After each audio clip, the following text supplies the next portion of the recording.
গণপ্রজাতন্ত্রী বাংলাদেশ সরকার, মাধ্যমিক ও উচ্চশিক্ষা অধিদপ্তর, বাংলাদেশ, ঢাকা।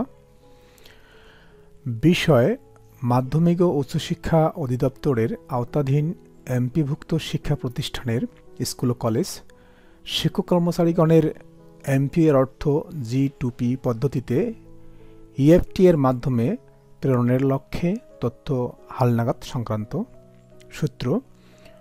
উপযুক্ত বিষয় ও সূত্রের পরিপ্রেক্ষিতে জানানো যাচ্ছে যে এমপিওভুক্ত শিক্ষা প্রতিষ্ঠানের স্কুল ও কলেজ শিক্ষক কর্মচারীগণের এমপিও এর অর্থ বিতরণ সহজীকরণের লক্ষ্যে সচিব, অর্থ বিভাগের সভাপতিত্বে বিগত 2/9/2020 খ্রিস্টাব্দ তারিখে অনুষ্ঠিত সভায় শিক্ষক কর্মচারীগণের এমপিও এর অর্থ প্রাপ্তির জন্য ব্যবহৃত ব্যাংক অ্যাকাউন্টে G2P পদ্ধতিতে EFT এর মাধ্যমে প্রেরণের সিদ্ধান্ত গৃহীত হয়।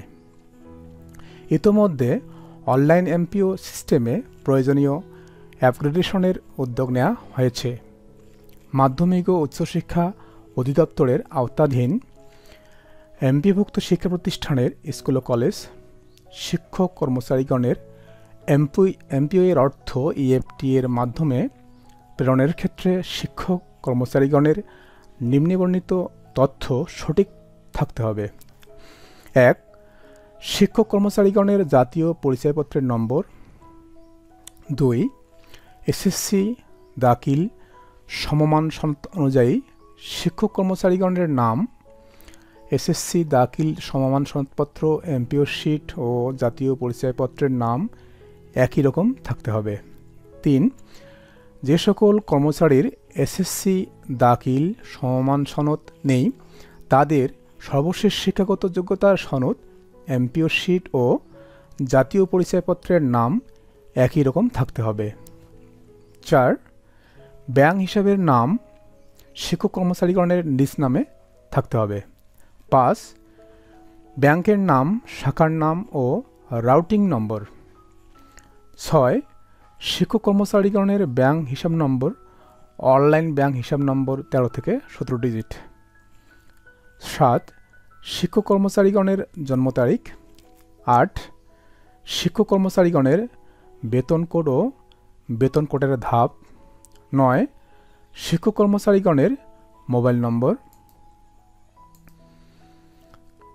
সকল তথ্য সঠিক না থাকলে EFT এর মাধ্যমে প্রেরিত এমপিও এর অর্থ শিক্ষক কর্মচারীর ব্যাংক হিসাবে জমা হবে না।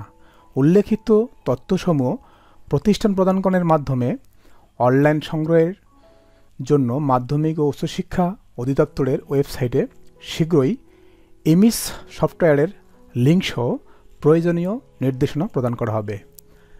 এমত অবস্থায় উল্লেখিত তথ্যসমূহ সঠিকভাবে সংগ্রহ করে প্রস্তুত থাকার জন্য সংশ্লিষ্ট প্রতিষ্ঠান প্রধান ও শিক্ষক কর্মচারীগণকে নির্দেশক্রমে অনুরোধ করা হলো। এমত অবস্থায় উল্লেখিত তথ্যসমূহ সঠিকভাবে সংগ্রহ করে প্রস্তুত থাকার জন্য সংশ্লিষ্ট প্রতিষ্ঠান প্রধান ও শিক্ষক কর্মচারীগণকে নির্দেশক্রমে অনুরোধ করা হলো। নির্দেশক্রমে মোহাম্মদ রুহুল আমিন, উপপরিচালক মহোদয়।